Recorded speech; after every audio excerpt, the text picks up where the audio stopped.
Me ma Ghana fo nyina kwa ba na ye hye kasebo no ase. Ye hye kasebo no ase a.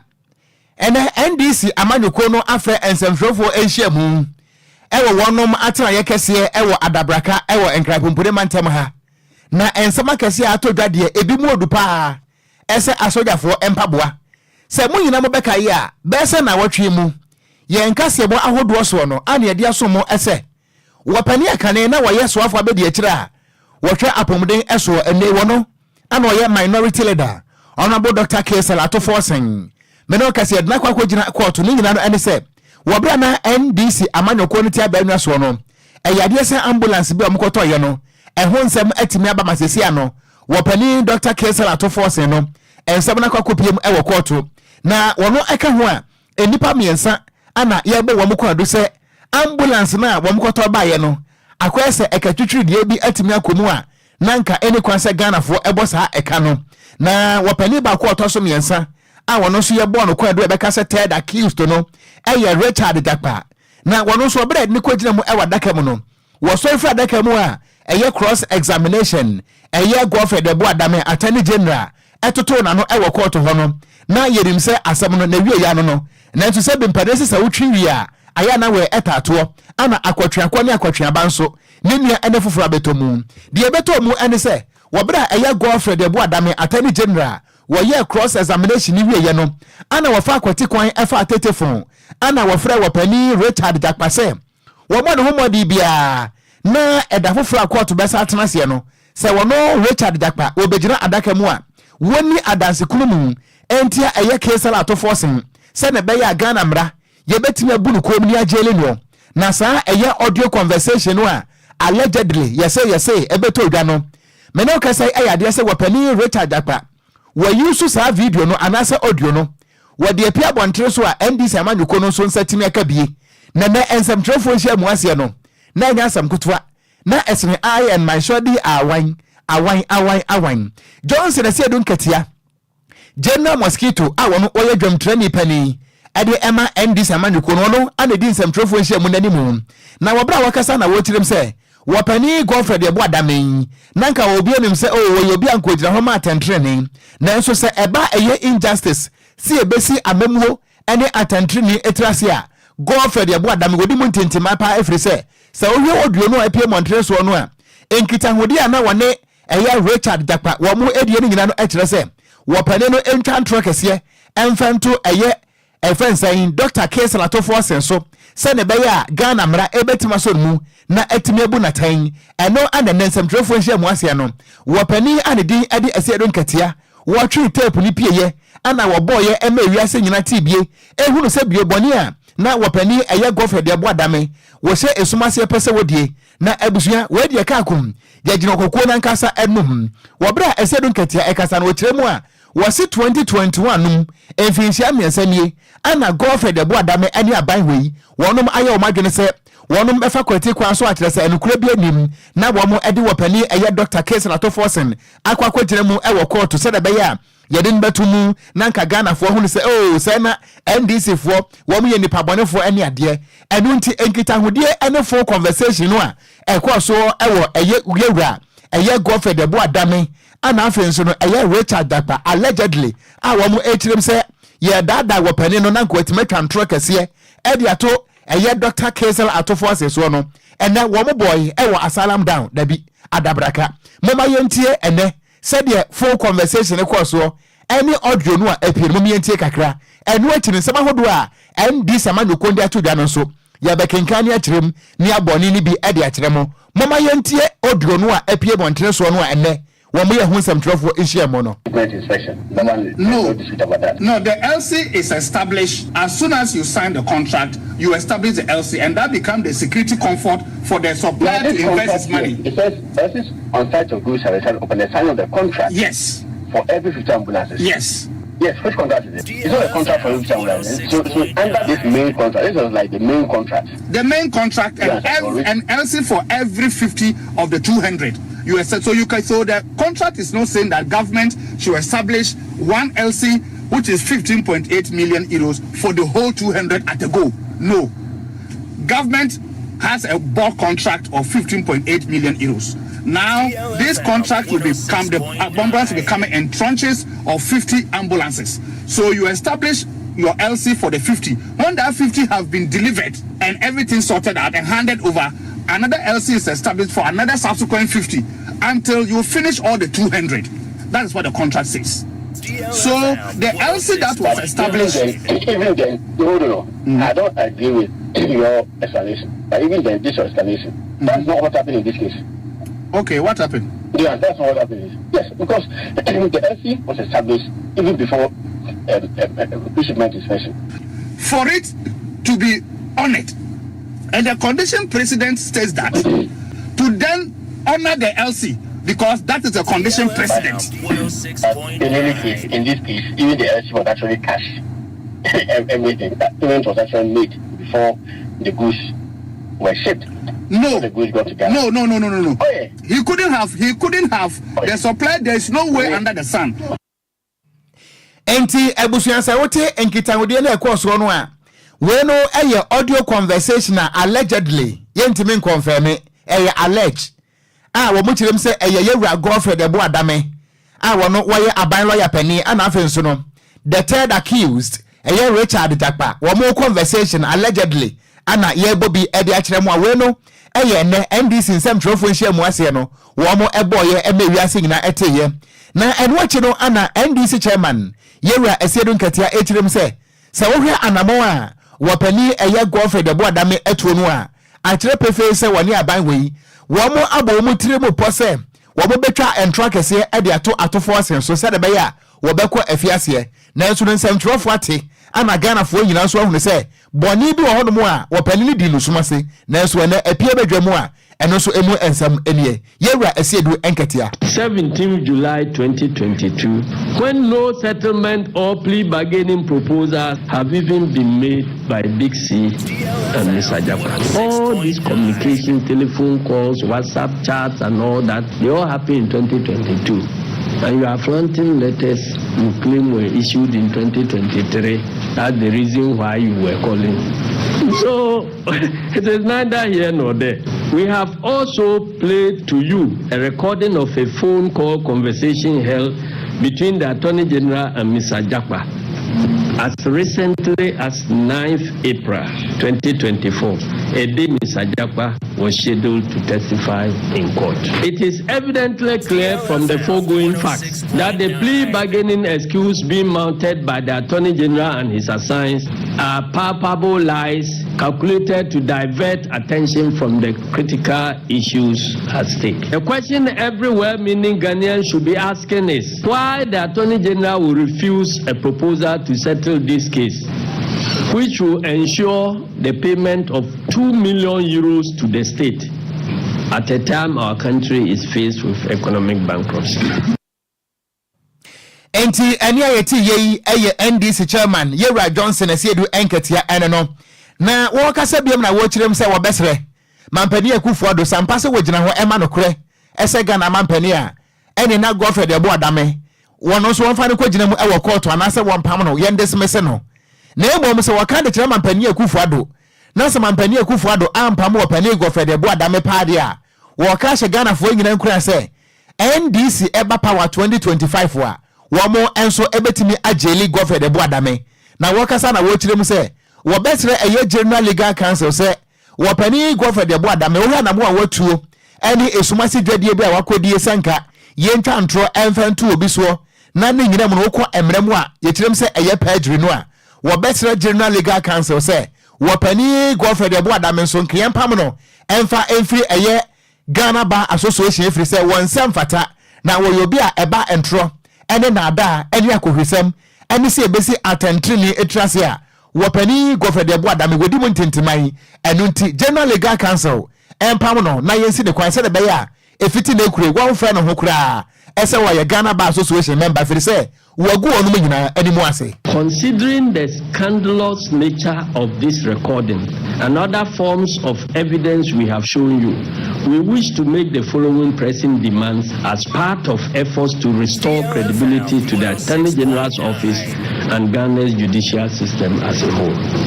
1. The immediate and unconditional resignation or dismissal of Godfrey Dame for bringing the high office of the Attorney General and Minister of Justice into disrepute and public opprobrium. Clearly, Mr. Dame is not fit to hold himself out as Attorney General and Minister of Justice. He is unfit to be the leader of the Ghana Bar. 2. The immediate prosecution of Godfrey Dame for multiple violations of the laws of Ghana. We wish to make it clear that should President Akufo-Addo refuse or fail to prosecute him, a future NDC government will prosecute Godfrey Dame for this heinous crime of fabrication of evidence. 3. Commencement of disciplinary proceedings by the General Legal Counsel against Godfrey Dame and his disbarment for conduct unbecoming of a lawyer, and more importantly, the leader of the Ghana Bar. Enia yeti ye NDC dom training. Yera Johnson said do enketia wo ba yen Facebook no so a ene ensem trofo nhia mu ase no papa yi ene ne bata kaledia won ko nya kire kura ana wato so kama na chese ensem trofo nhia mu ase wode nsem akese etu edwa no nti emu nsam de se bimpanese se etro nwuro ya yentime mpam ho danta yedi akire eto benkum to ne fa Ghana fo ye bebre mo back pass ye to akase bo no so ane ye bo e de awuramu ewe electoral commission na so no mo de nkrata ba bontia bekasa ekire mu a yankopon ya adoma afi abato do Ghana omaga na nyina ni so no omaya krado pet to ne ma se be betimi abo na abato no eniama etimi akose de omaga na momo no omo woni pakuo bi a wono mo no se abato tam ne ba bedu sei na mbomboden edika to wono maba ansa na omamu ni nyina so akwesina nim etimi akoto aba enna kwesi boni beka ne se special voting na electoral commission no akasa ekire mu a enipakuo ana afi so anase nnwumakuo ahodo a wonom pese wonom ekwakoye special voting ne be no ombebi om nkratam de ato na se enipakuo no anase nnwumakuo kro no wonom anya kwanja na matumi akoto o maba ne mo mabato da no eyade a wonom bedika akoto ewoye December 2nd anase December boso me de etoso mienu no mbetumi akoto wonom maba na omkasa na mukyem se enipakuo no eyensem twerefo na afi nso ekwakuo ahodo ahwa oman Ghana ho bambo nsem kyere security agencies no wonom wo akwanya se ombetumi akoto wo maba ewoye openima bosom ne da etoso mienu na wonom betimi akoto wonom maba na yisi ekasa na wokyerem se sa special voting no enipa na sa organizations ahodo ma akoto aba ne bi na se wonom applications no se no kopie mo yisi aso eye ewo aye ahoma bosom da etoso du nson ekopim kita wonsa bosom no ni da edikan mekyere June 17th ekopim eye July 1st 2024 na no ombetimi edo mo application no ede akopie mo yisi fo aso se betimi mo akwanya na 2024 abatu ede ya nimo no openima boss me da etoso mienu no wonom etimi enya kwan akoto wonom aba na Jamesa eye chairperson edema electoral commission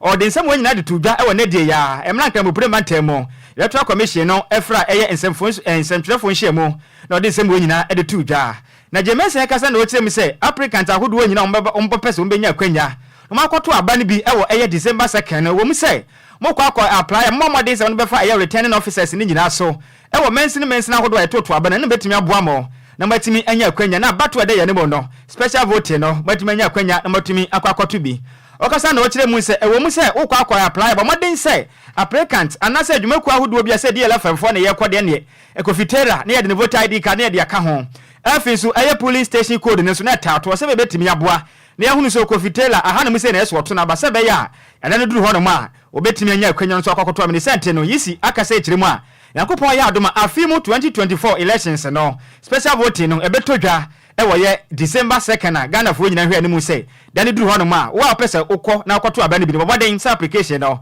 ebekọ eye June 17th akopim eye July 1st ewo 2024 se be tumi aboa na aba ya bakoto 2024 no wanya kwanya na watimi akoto bi yento adwumre no sia ekase ebo no eso me pata oba yen Facebook no so a we ne fene kase ebo mu democracy obi adwenkyere ditum na emom ne yesre wada democracy no so no ewo ne nsonso ubetima ka de ope na emom wan hwe na setijade a efia ha yentimi ne ho adanse enti mesre wada titiriw ene yewra atofo sensensem no eda so ada court eno nti se wo kire wadwe wo Facebook no so na se ye chew contempt ya DLFM efia ha Kwadwo see ntimi ni adanse o dabi adanse dey we dey empare ekura that's right dabi enti o say yakase yakade ya kire o onipa aha ndi yakana wamfa na eje tamawa yenim hore efi say asem da court a etise mpi hu yentu ase dabi yedi ni nchenchen ase ahye o eno nti wodwen say ebia o amanyokuo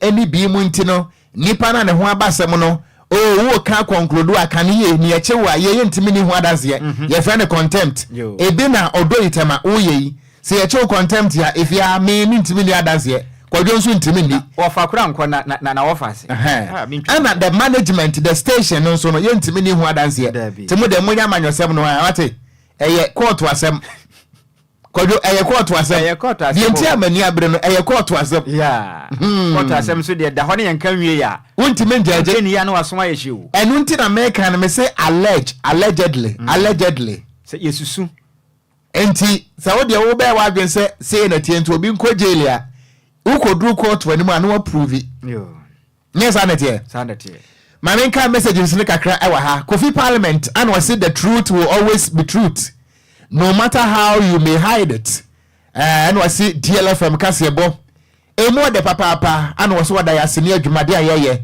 we say live edifre agona bobikuma na odo e wo de ande mentimi nkan efre say ye mo abre wa Kwadwo yedan ye nsum no o message ni mentimi nkan dabi mentimi nkan ana Arafat Mubarak and we say Godfrey Ebuadame is a nation wrecker what he did boy eno so sa mo kekan ko baby anya mentimi nkan medam ase ana opai de mo Felix wode aba ana de wode ba ye menkan ho asem akura fatu baby ansa meda ase na yeto akasebo no eso yeto akasebo no so akoye nimu a wa my Ghana yen court batan we ye court batan ye sika kura bia batan eye Bank of Ghana ana emperifo de abetu da echirem se de be ya eye dollar no ana se ye exchange rate no ebetimi agira yie ama Ghana sika sem na timanya hodenti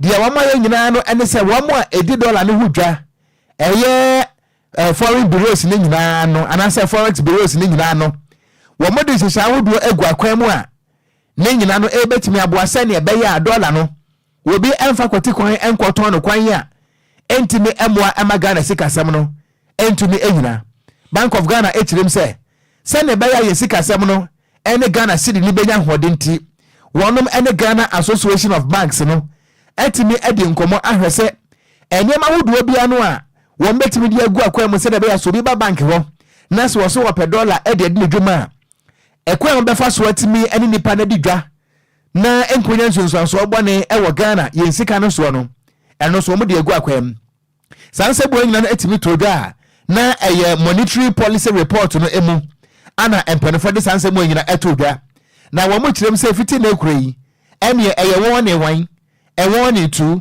ene won ne 3 wo mo ko ade ma eye forex bureau of woni nyina ese baabi wo ma bedro no na ase wo mo twaloto wo mo de board kase abeto abonten no ma trotro so dollar no pe bia to ayeto ne sei ana se wo beto be so ayeto ne sei o wase sa donko be no forex bureau of wono ebo no enya de se Ghana mra ema kwan eno nti eye won ne kase pa ana no so wo mo etim ade ama wonom na wonom ekiremu a ye very big financial intelligence center wo mo di gu akwan mo se ne be ya obi bia na obe na adwene se wono de illegally akwambone so obefa so adi se adwuma ne nyina no so no Ghana mra etimi adi no se ne be ya wo my Ghana sika sem no so ebetimi agire yie wo tiremu a ade ba ko ha dwen pa no ene se woti wo mai mo na wankasa wo sika no eni ahoden na obi eman so sika etimbo wura wo mamu na epapa wo sika na so wo tiremu a eno nya de betimi aboa eba ne sanso a na ama o man na ho kire no esoro kwa ana ekro enu ntinsamtrefo nhia mu ase no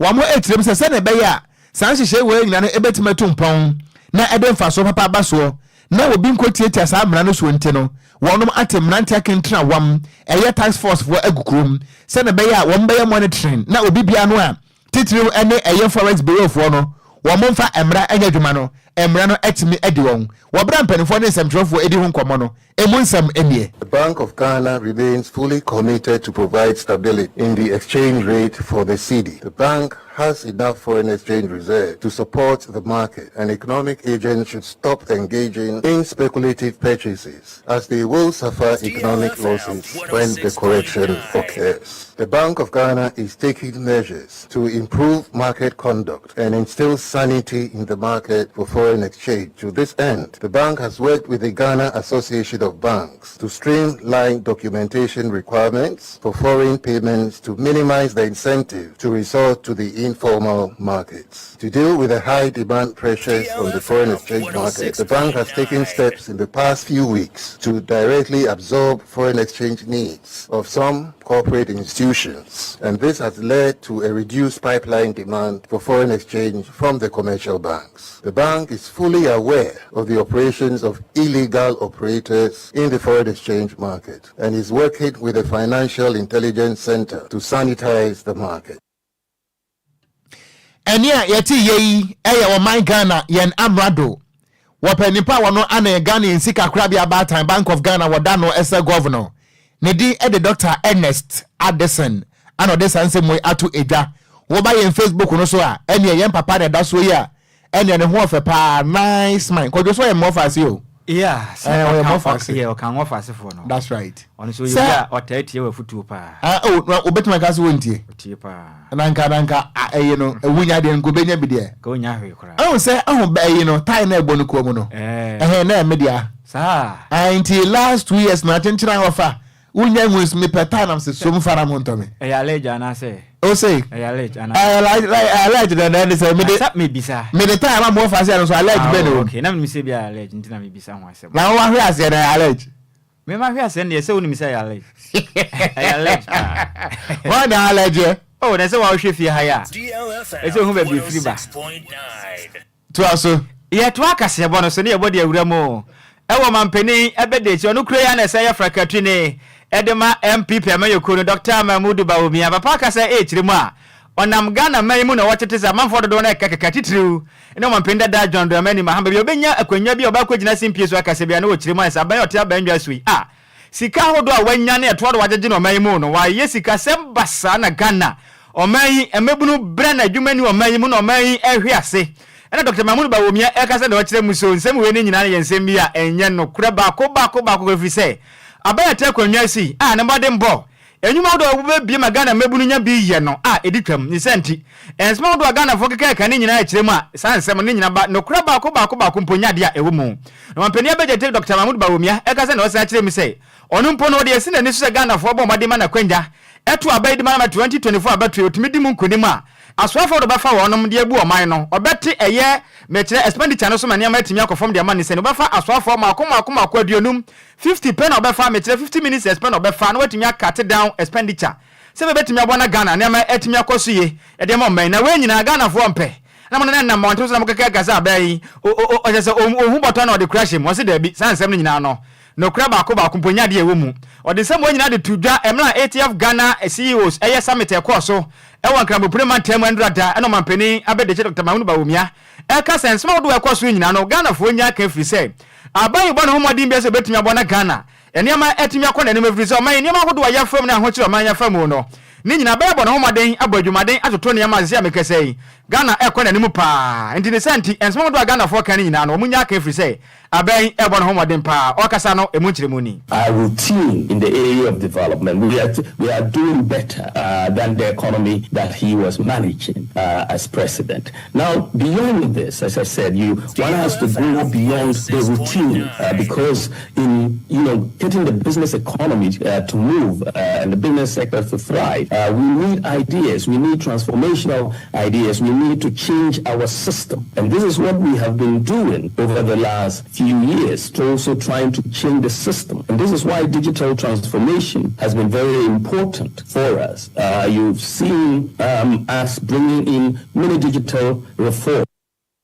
Eno achi ono wampeni abede kire Dr. Mahmoud Bawumia san kire mu say wohwe abanya esi akonwa so obua Ghana to ne yamanya menim de kure ni wohwe current administration ya esi akonwa so your my Ghana BC da efise wohwe amamuo pa ne nyuma pa omu bie ne nyuma hodo akese wodom ye onoman mu ya ababie ne wanoma ba akonwa so waba no homoden eche na danko akufo ne bipia manyiku a etia akonwa so ne senti development pass mpuntu ndwuma de a abaya bomoden pa ya sabia hodo a wosisi suku adan ne ma pa aban ye no BC da and Ghana for moden tower no machi efise nyuma pa de wonom abobi pa economy that has collapsed, but that collapsed economy is performing better than your economy that you left us. We have created more jobs, 2.1 million jobs, than any government in the Fourth Republic. He was creating unemployment with Dumso and everything. We are creating jobs, 1.2 million jobs in the public sector, 975,000 jobs in the private sector. And all of this is data that we have put out for everybody. We've constructed more roads than any other government in the Fourth Republic, done more railways, done more airports, built more public libraries than any other government in the Fourth Republic, built more courts. We're in the process of building 120 court buildings. 80 have been completed. More classrooms than any other government. We are building more hospitals through Agenda 111 and other projects than any other government in the Fourth Republic. We've built more fishing landing sites, 11 completed, more than any other government in the Fourth Republic. We've done more sanitation facilities, increased the proportion of the population with access to sanitation facilities from 33% to 59%. And this is why you are not seeing cases of cholera as it used to be in the past. Because there are 5,400 communities that are now open defecation free declared. We built more sports facilities in the country than any other government in the Fourth Republic. When we came in, we had only 3 astroturfs in Ghana. We have 150 plus now. We are building 10 multi-purpose sports stadia, completed 6 of them, and the others will be completed soon. Completed the Boteman Sports Stadium, which we used for the African Games and the University of Ghana. So we've done so much in that area. Enia oti ye eyo mampeni abede chono kura na saya frankatwini edema MPP amanyoko no Dr. Mamudu Baumia ene na wote ye no yento akase bono so na yenkan Ghana for messages no ekakra ewa ha na nkofo trobrofo tentema miomo pemanim guase nanso Yesu nti menti se Kwadwo Sammy se bijira me na so yo ewrade na yabo Godfred anwa se wofa me jiwudi sasa moagyan woni Kwadwo Sammy kasebonu mo de pa na nyankopon beko so ahira mo nsa no adwuma wo se your friend righteous odi fi labadi yada say and a fantastic world force what the aba and we say Ghanaians vote for Dr. Mahmoud Baumia to become debut and I will be some okay we say why should Ghanaians vote for Dr. Baumia to become a president because Nanado has clearly stated that Baumia is the man of integrity and economic messiah who is coming to transform the economy within 18 months. Okay, yeah, that's it. Anna Lambon, Nekpe Lydia, no offense. Was it good evening? I am watching you live from North Carnegie. Please tell presiding elder to just until nipa and was it please tell the presiding elder to remove his hat. Opa, he looks good without the hat. With the hat, he looks like those from Burkina. Linda na yemi say no. Linda. Where Lydia. Lydia na yes ano. Yeni ya Lydia ye. Okome no good no me mfanya hwe. Da wotre ko de win balance. Eno ne ye de ya. Win balance ko fitela win balance. Oh, what's that? Burkina Faso for strike be our daddy training if it be. Sir. Your friend the balance. I feel them kata. Was this our chenwa? What's the balance pa? My se control fino. DLFM 106.9. Lydia be kumuni ba. Go fast the way. Just say you two who they are your best. Me pa ba ne Linda so me so. Ono wasoso kura onya bad ye ne mewukura ono wasoso kura ha mbekan say no say why dance school boy and I will refi ya omu asem da ba twaso na ifu ana Samuel Kofi Asante Was it in fact the news is sweet like anomanam. Good work done wafa and then wafa say. Meda say and we wa try mbofo was say and then wafa say suffer falling down. Mo an wodi abai. Na minister apasa mo Kofi Asante meda say Anna Arafat Mubarak. Or say I beg read it at wow. Was say I beg read it as it is. Please, I know you I know what you can do. Oh, just I don't know. What they ban us on book with you in jail. I don't know, lady, I don't know. Yeah, say no. I say kind and said you watch there no. Yes, I'm a kind. Some me idea in many. Nancy, what am I tell you when you see? And did the woman for many who be? One who I know. Now, Arafat Mubarak. I know Ghanaians now know the reason why unanimous FC is always 7-0. Nation records. Hey. Okay, the can name unanimous FC near here. Unanimous. So Supreme Court. So say Supreme Court as some unanimous. Na ya boni to go. Na Derek Ayete say no Mahama na kai o. O say Supreme Court aye unanimous FC. Okay. Derek Ayete no so me adwo. Fuseni Salifu Kaswa Zongo was a fantastic news. And what abayi. And was say I am enjoying the news live from Kaswa Zongo yeda sipam. Yanto akase bono so. Yemon fengula ma ewa ndi samani ko no mu biemu a na kane mampane John Dramani Mahama dwumadi ato form a na kire se eye CEO Summit Ghana CEO Summit ekwaso no wono so ade animonyam ekopi ase bi na ne nkasa mu na wo kire se ade bi ho no ma eha no pa na ye ne ya ase de mpompo abonu kuro mu no ane so pani wunkire mu ne san kane mampane John Dramani Mahama kirem se abai we eba ye esan se sikasam aye basenti no se wo ye business kura no a wo bebre wan hwe ye wadwuma begu nanso na woni sika bia wo tirem se nansan wo hono mo na watete se eye multinational companies eye companies akese a wonom efruma nkofo amaso a wo mo bia bi e wo Ghana ha no wo mo nyina ba mu abu epese wo sesa wo mo niema esako wo mo enchi na emu baako eye Glovo na nsasam beka ye a Glovo no eye company bia efri Spain ana ba Ghana na wo mo supply nuane eni efia ha na momia mo fase rekua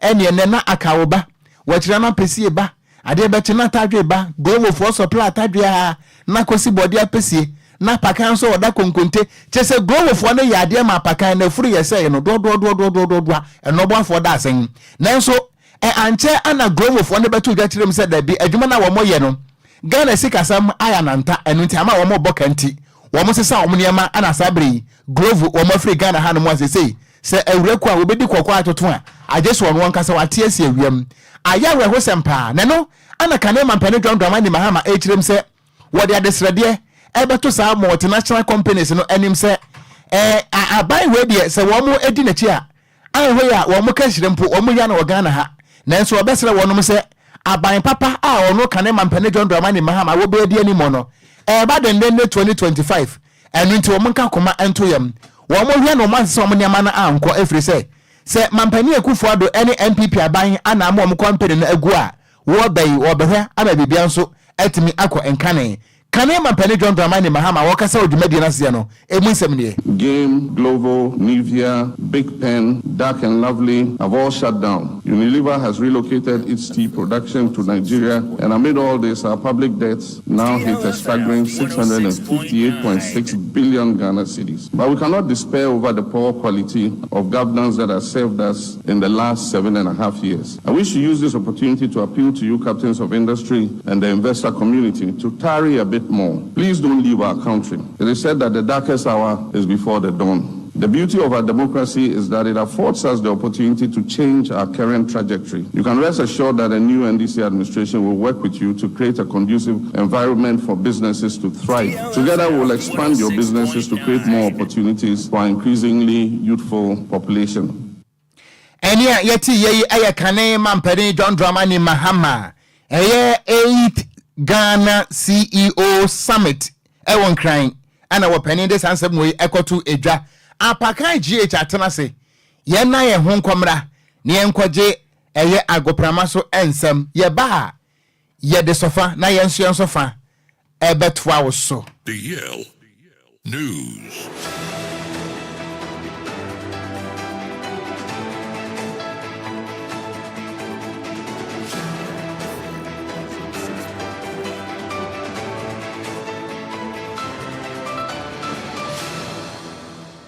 Ebusia yensamo bibiala dron emo bibiala kwabam fambra DL 106.9 FM kasafidie so ene branda nwumre no nsia kasebo so mrewedo sa gudie mu nsama waso ayaboabo no ebusia yeje brane ye de bedan na hu ne ekọ ene ne ba ewa gudie mu nsampi na de guye mpro so ayaboabo no ebusia ye de ba bedan Ghana gudie mu nsam wa ena nkrofo nkro so de latest any exclusives no ena yaboabo ni nyina no ye de eba mi amede nsam na ba bedan di ameje so no eya yesu ano de share apakanjh the blessed kinentantam so ano yensi from the ancient samana say emfam fifie emfam wari enhyase emfam fi the senior national soccer team the Black Stars of Ghana kache na ebusia onim say June busum ye di anim no and a World Cup 2026 no qualifies no ye di ebuani ye ne omaya ye friend Mali ebebo 6 June na 10 June no ye ne Central African Republic edi abuani na Ghana for dodo na ebisa say enche bia June no eba so according to GFA no almost say yawada ya players no eba kam na ye hu list of players ekobo sa two friendly game we ye wo and a GFA de nkrata ba bonti say nyame adom ochra no otuado Ocean Central for ewo GFA mo conference room ewo mo headquarters anopa no nduba ko pepepe na inde no Ocean in Central for no ni omo dim komo we de me ye sure say Baomis ebe list no na Ocean Central for no wa announce wa ye de won some ediama na wo GFA nsensem ya no Henry Asantichum kasama for penny edema Ghana Football Association or say nkrofo ka no tuado bai or mu hu adwuma bi oye or say tuado bai no or work behind the scene or visit players outdoor or in the technical team no or mu work very very very hard behind the scene. Well, the coach has been working. He's been visiting players here and there. He's spoken to almost all the players of the national team. Sometimes when there is an opportunity, he travels to visit the players or to watch their matches. His style of work is quite different from other coaches. He normally goes and Harry Asante Chuma kasama for penny edema Ghana Football Association and ebusia watenen kano uremo ewa the Black Starlet of Ghana kachia wafu zombie under 17 championship no egusua ekoso ewa Ghana na third and fourth no Ghana yani oma ye friend Nigeria ede kobweni game no ekwawie no na Nigeria achia boyen kapolpoli miensa ama yetumi atimu mienu ntime no ka say Nigeria nenya third place na ye likely say under 17 AFCON proper no omo be ko bi Ghana the fourth and yedi and then nyumre abo nyumre no so nkan o ma ye friend Burkina Faso and Ivory Coast so at the final no ebo ania ye don some at to him na Malik Jaber a former player coach at the matima ye friend Kumasi Asante Kotoko Laye Kingston no resignation na wa resign and Malik Jaber echema or say decision na coach a friend Laye Kingston take a press conference I say now kwa announce say one resign or say a childish decision and Abrante FL Laye Kingston take here no. No, that was a childish decision he took. And you know, I go apply to say, I go to my Saudi Africa Hana. Could he have won every match he played? No. I just say he's a young coach. Tell him he will learn from there. Once he's resigned, if he gets the chance again, he will learn from there.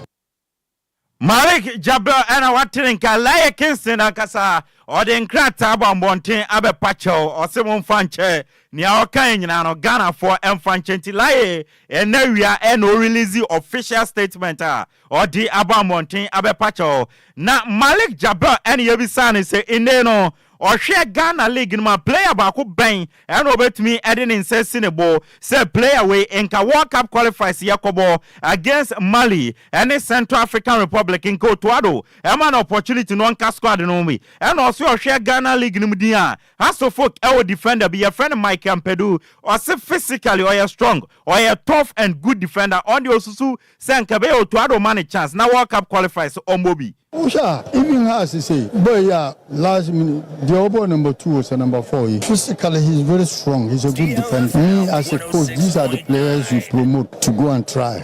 But you shouldn't think about the clubs they belong to. Just look at the fixture, look at the structure, look at how tough he is.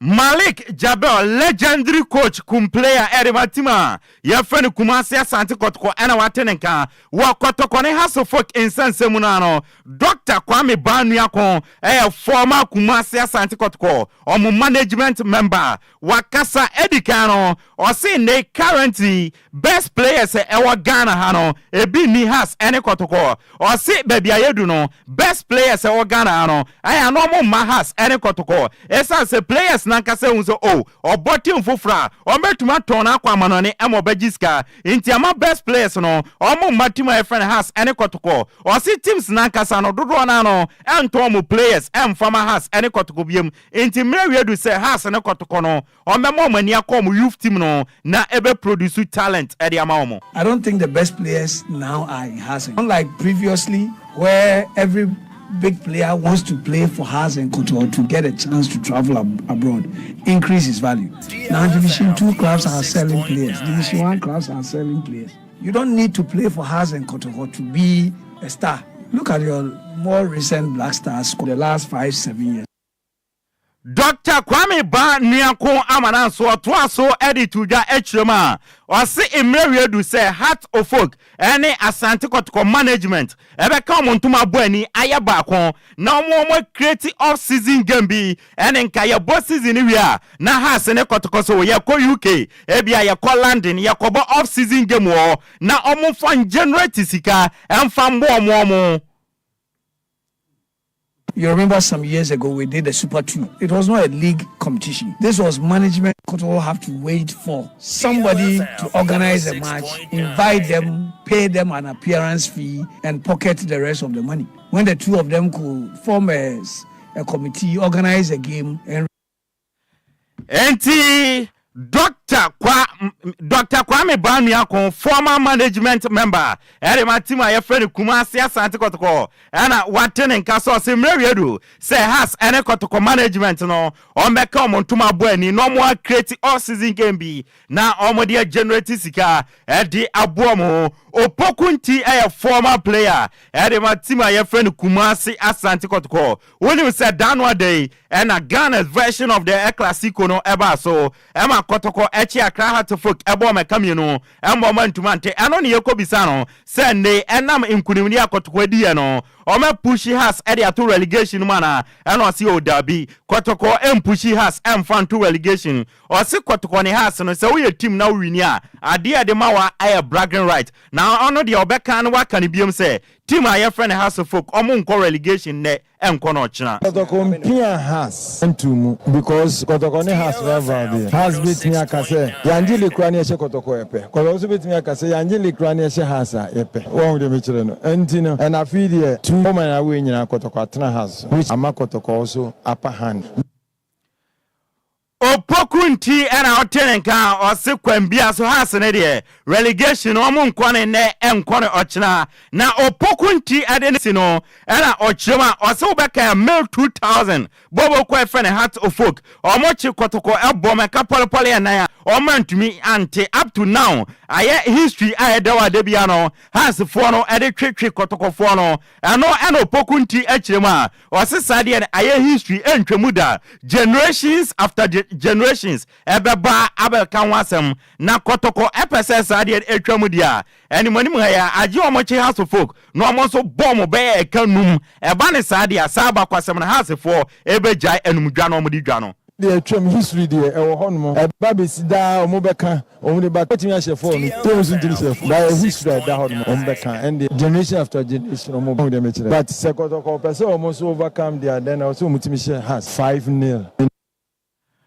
opokunti ana watene nkano se ode insempina ede ama yegina so na yede afisam na sini aboni tew e onkrofo nkroso na yansha ma no ne nsam na se mfama dia yansha se emfa fi Italy boboku a yefene Napoli na kachi ana mesha se dia fi mene o kase omuni coach omupe coach foforo mene o kase omuni Italian manager yefrano Antonio Toto Conte omuni no edi nkomo edu akiri a Antonio Conte agi proposal atum se obeba no wabe coach boboku a yefrane Napoli na Napoli for ema Antonio Conte a contract until June 2027 into a 3-year contract and Napoli for ede ema papa yefrane Antonio Conte na former Juventus, Inter Milan and Chelsea manager yefrane Antonio Conte wa coach boboku a yefrane eye Napoli into Anchase week way ebekwa we no officially no Napoli for announce Antonio Conte as a new manager ede ma boboku yefrane Napoli a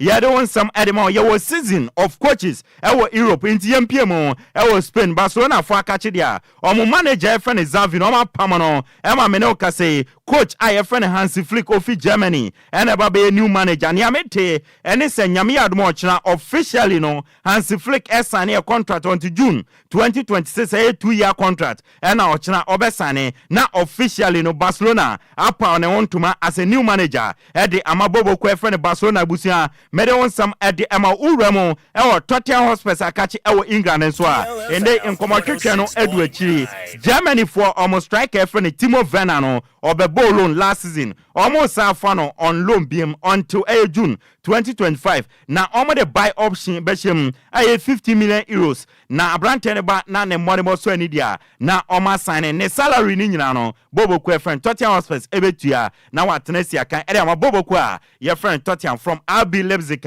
ye de won some ede etu anim ebusia ye nyina we so na gudie mun sama ya boabo no ede bro no ya mfansi mi amede agudie mun sama ede ba dia meje so no eya yesu ano de share apakanjh the blessed king Sammy de Okogyeabour take over na ode sofano ato aso de amam over to you Okogyeabour me da se me wo fa se apakan mo echina ho ye be kan like insta asem no ah ochina ye be kan was mo ya brantam mate na echina ye hwe mate ye ne sofo ahwe ase ye ne hu nkomo akra okay ahwe ase sofo enti abusuama memra woncan ebre na aso no ye fre no sofa na ye nso fa ye bia huma ne mienu nyina atum fra ye ne ye ni nkomo enkomo ne nyina no ene se mampani abedi akire Dr. Alhaji Mahmoud Baumia ekirem se Ghana fo mabuno mamo nka se enwuma bi eni Ghana ha efirisa ban we baye no enwuma nko na wa create e public sector ye kan public sector no aban adwuma mu no 1.2 million jobs ana eye ankra adwuma mu so wonom akreti 975 jobs ana dia mamonti mamo nka se adwuma bi eni ho ate aban na ya de esremu pi 0534 050199 also for usuti 0534 050199 and 0593 40 65 65. Good evening. Me pacha my radio no confirm. My radio no confirm. Mo sa Kwadwo community 11. I mean you.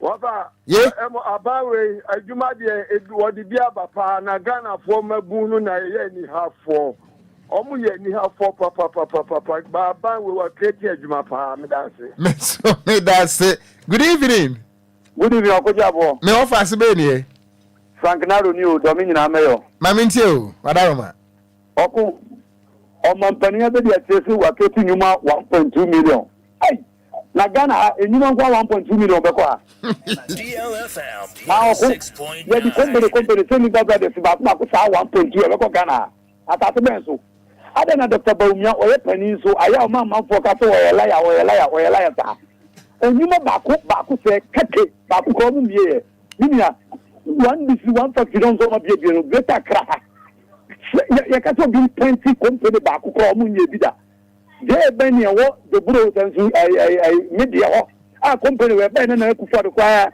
onso na so ba be present obudo mo ya ko bon so no ye adena entro e ba umia de ta me da so pani me so me da say good evening. Hello, good evening. ya ofa me pacha me offer se be ni ofa chi Maminti Oche. Okay. Me come in media and you want to create media.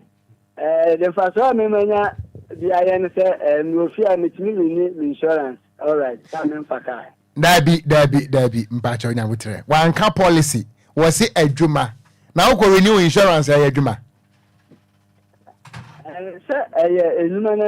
Dabi, won't you see? Young car policy, yea, Ghana for him offers him. Yes, a Juma was so a diaba. One car policy. Sanka car policy, the uncommittees here. Now some materials are renew insurance here. I don't know, ye discuss Gubotum, San or Juma, a policy. What are my Montias, my way? My minty, what are my Dixon Dada, who could give him Cassia the Christian. Quacomintil. Of another aspect, more about the Papa Makistu. Of an attorney, didn't see. Will be a Juma by no cafe. 2,950,000 wafa. One cat 2 million. Was a 1.2 million. 1.2. 1.2 million wafa. The baby that I want found Kwana you. I will be able to the Ghana maybe and half yesterday. Kokono Bokra, what the 2 years, 3 years, and what about the Ghana Mebundi? Obi and Ketty any half. Why? As you may be a little bit kind of one will be the battery, listen or canoe. What are they at the park where how to say? Who to Frank and never made me and can't find the tone. Bye bye. May I say good evening? Good evening. Me Pacho did the self frame frame. My minty or dog for. Dabi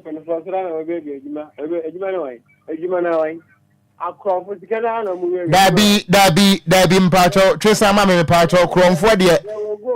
Dabi, senior, hello.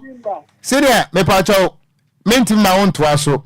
I just want to ask because one to main castle will be a chrome for a better wound yet. Oh, I say about out. Dabi, Tresign. Made I say, I feel to us so. Made I say, oh, Mama, Yanisa, so who na enya kama mayen. Because me check Cronfua, but never go police station. And some say Ghana ni penny be a Cronfua. Mr. Waya Fanuko police station, mamma. We did this off and free him, my joy. Wafa. Me wafa say. Wafa sinu 499 ba ko pe. Mama, I pay me make a visit my wife. Mama, Mwana mugu baby to. Mwana here for. Wafa penny for wafa. We there sabi. Wafa we ni mwa. Penny for na mugu baby to hotel. Se usum en kontompo afidia. Anase usum ani ha fidia. We ye aja wajo. Enti wafa. Se opinion si o marketing numa na yen ana sabi yen sa se demre from anyare. Ye be ye juma amu 2024 yi pa. Enti waka ya te ye be hwe juma na marketing no ho na ya to aba e dia mani befu. Enti ye dana te. Men so juma marketing amaye no. Men so say obi ntu aso. Good evening. Good evening, Wafa. Me Pacho did this off free hey. Me Pacho minti o. The vice president me ni ba ya ja. O sa ji do ka pa me nko mani njimo na obaye no. Mo gugu gwefu ne wa ka wo gba no ka kire Ghana man say ejime sei no gugu ho. Na pa se de o ma ya. Nko fu le ye de. Nji ni say ejime ni bi ho. Me da say me Pacho we me last caller for me poe majo.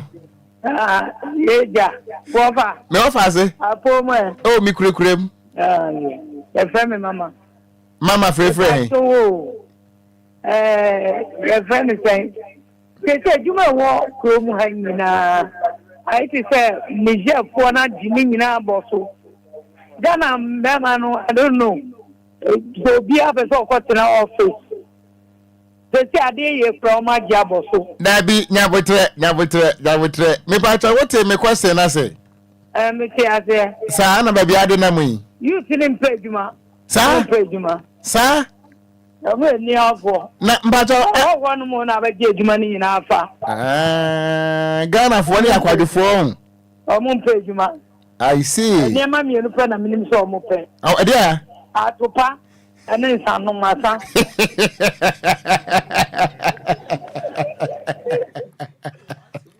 Yee, me want fancy.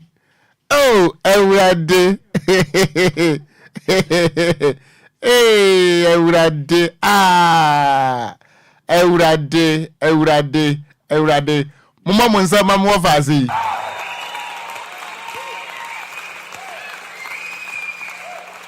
Yee. Ah, me want fancy. What do you crave for bomb we out to buyam? Ah, Ewurade. Minsurum. Hey, Kwadwo. Yeah, I promise to say. Yami don't matter. I was so what do you want Eh, where dear? Only a pakai. I just say pow. Omon franchise na.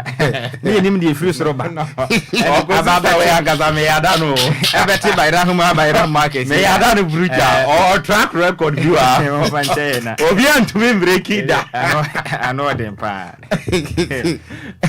Abadai sister no me adano pa. No nim say bomb we there ba. Oh, minim the obetumi aye. Or track record viewer obi antumi break it da. Akan frame e kire no kire me say ene na itwagu no e ma so ntedi ne se de ene nkwa wiye no na eja tom na menim se enya no kre na onu sister no menim ni obetumi aka sa me yada no bruta se won na mre be ka se ai ano na me ka kire we ye rofu a ene ma ye behuru no obeti ale opele awaka obi di ne birthday oh ai me chairman fatiam tell am myself a flyer ne to so man why Ghana Library Authority. Why quite a flyer? Oh, say I'm a chairman. Oh, yes, a Juma win once a year dying penny for. I wouldn't have done my main chairman saying once a Juma I am penny for 2 and 4. I'm friend and Casa watching or throw a 2 because a Jumana I know, you say, wow, Casa only Mr. Wachiachia. Ain't he a dime penny for Mutu and for Bebre? Who to make us and also an penny be afro. Somehow can one can ye see, your one penny for $1. When your friend is a council of elders and about Queenie. Until council of elders and about Queenie. I may chairman. Oh, okay. Munyabo Treman and I. I'm racing my boss. I'll come, I'm racing my boss. Ghana Library Authority CEO. Hayford Sian. I Ojina and Saumadu Ejirikra Ojina. Wenya, unfortunately, Wenya. Enti honorable Hayford Sian. There be any part when now honorable. Oh, na so honorable. David. Honorable. Oh, you see when you honorable. Oh, okay. Who be some massa and you go get him wey. Man san you go me carry ma me yama dey am. You wa dey like enti. Wa do you. Enti tell her my marry share me boss. No, I dey. Ghana Library Authority CEO. Hayford Sian. Oh, nice man. No one fe papa. And obre no wan senso ni nipa enante kasanti. Honorable Hayford Sian, CEO at the Ghana Library Authority, ma. Merry show, happy birthday, na. Nyankopon cost 1 page on until she na Bibia and you're fine. Oh, you're nice gentleman. Oh, yeah. Yes, menene sign ye me no me order. Apakai. The way on over Kasa, over 2 for. Hello, or you're 1 in a million. But I say, we need mobile number, no. Oh, yes. Okay. So they will see carry so I say oh me chairman no say me cast me chairman men cast your secretary men cast but the person can say they will see carry so we need minimum number oh minimum number who say any man did we and crime man did say oh in fact a nice man I remember say 2022 I had opportunity to host 2 hours I will feed them. Oh wow. Yeah, a nice man. My Juma man da. It's my Juma man da. So only so radio station. Minimum da. Oh radio station. Oh sir. I am a former boss. My chairman chairman. Sentina make us me chairman. That's right. My Juma man. Na on one so now down one there. Oh yeah. Ghana no be had dan obi. Yen you na dan obi. Asa. Opele. One on dan obi wa Ghana. Na boss o dan wan. Na bia. Obi dan obi. Opele na obi a. Obi dan obi wo krom a. Opele onan obi a. Each one for himself, God for us all.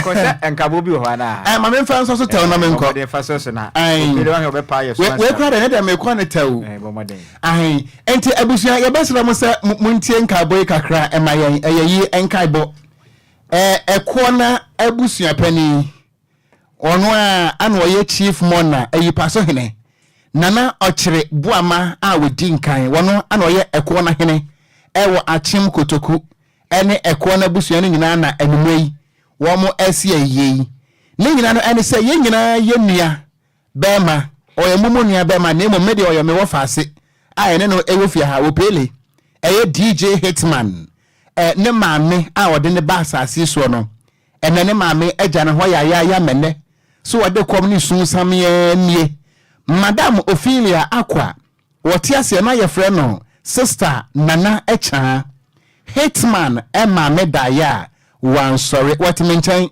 nanso menka se ne obesun meka manate ase se ne obi ayi ase wodi yanim kwaje jollof maaye no saa na hanso ye beye no eno ntie besere busuane agyamfo ne edom nyina se nyame aya domo a eye hyehye no sei ana etie na busuanse yense edom nyina ese eye no enya de ese beye we keeping ye nsiripe enti misremo a nemum so pese wo ba eye ni bia wo betimi so abefiada no aba abeda enti mia me wo faase DJ Hitman awoso international wono ne maame ana sabre wodafo minti me ye sure say DLFM atiefo mo betima ya no dodo enti ebre no so mo nyina mo nyitwi na mo nyetrada na mo ye kire dom na yenkonkosu saada na medi so bagimi di o krom ha obi abetima nka eye wo hyehyeye enie ye de ya maame Madam Ophelia Akwa aka sister Nana Echa ebeto empem memeneda eye June bosum de toso enwotwe ewo afiya mu ewo ye maame wono ankasa ne papa efie eye opening Kwadwo Bedu Akwa ono ani fie a ene Roman Catholic Primary School no edi enhwani mu eye PWD camp ewo Newtown Achim Oda ahemachi no num na ye maame ye de na tompem ekopem se no nwotwe ebebo apam nti wo betimi anya bere akwakohwe maame anim ansa na ye de na beko a ye de na ko eno achi ye be ma ye maame amu no so e de na bepiem eye memene da kro no a ewo Roman Catholic eye Primary School Park ho no mo a eye PWD camp Newtown Achimoda anopa no nkono na ewofo som no asorefo beba wo sofo beba menso me wo ho Hitman kafra wate ye nyina be wo ho nti na ye de maame ewofo som no so ahyase wo ho no mo atoto aso a na abusuansi enka kire Ghana fo se ye pagye maame amu no memenda no efri park ne so a ye de no ebeko eye public cemetery Achim Oda na eno ati na abusuan beba betena se na afi no na yiye no enhyehyeye ene ye maame na chi sika sanso abusuan atimi anom ade eche memene da no a anasa ade eche kwasi da no a eye June bosum de toso enkono abusuan kirem se obekwa akoda ase ewo Muzama Church International ewo Achim Oda anopa no nkono eno nti we no eye eyenkai bo a yenim se DLFM empempem ene edomo amutie ye hodo ene DJ Hitman hodo nti ye nyina ebekwa akogya no na wakwa akokra ne maame kama ye maame Ophelia Akwa ye wona fiapem ahankuno aduonum ensia ana wo free wo boade asase so no enso eye 2024 ya ye maame enya emfehia makomako aduosia enwotwe 68 years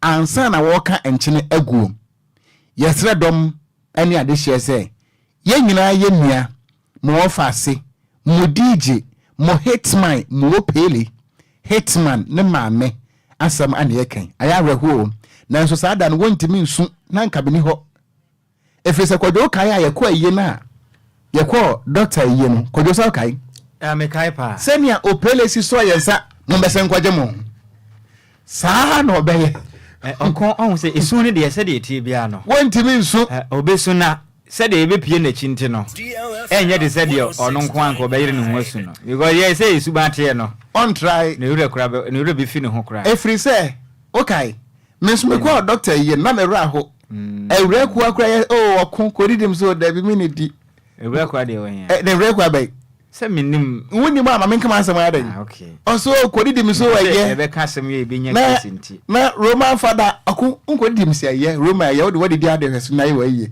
oh ne echna sabe kan money show no afi wo haya hate ma beso matiko kan bese kwadi burukutu anam say hate ma burukutu say nurse of penny to say me oh enti sanye nso ye no kwadwo to aso sa nso na epebre nso do a ebeye medase enti kofitela de ko Facebook no so sada no media ba ba shem to osumba kwa ne to be ha de we pre on akenkanfo nso ye mienu edi ameje so eye gangster cat ya meeting kura wo Okogyeabour Ocran Nhyiraba Kwadwo Sammy bi na oko enchia kese nkoma Evans Danso owo alajo ehọ no na wo ye adwuma wa hemfie no na bi ensuo fa mo no ensuo no fa bi no but ensuo no kura me oko akwa ba ko na otu mu ne de one ye nkwanhia na onye ya yes ye nkwanhia enti abuso ya so a DJ Hitman di oni awodue wo de dwom ebeto amoso yada mo nyina se akramo DL News.